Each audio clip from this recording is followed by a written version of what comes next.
श्रीरामपूर प्रकरणात मोठा ट्विस्ट. फिर्यादी महिलेचा यूटर्न. बाबू साळवे, सागर बेग आणि सोनू बेग यांच्यावरील आरोप खोटे.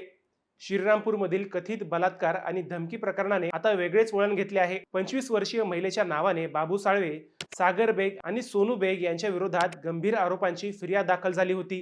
मात्र आता संबंधित महिलेने फिर्याद खोटी असल्याचे जाहीर केले.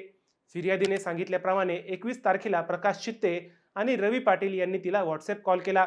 श्रीरामपूरमधील परिस्थितीचा उल्लेख करत त्यांनी तिला घाबरू नये असे सांगितले आणि शिर्डीला जाऊन तक्रार देण्यास सांगितल्याचा तिचा दावा आहे.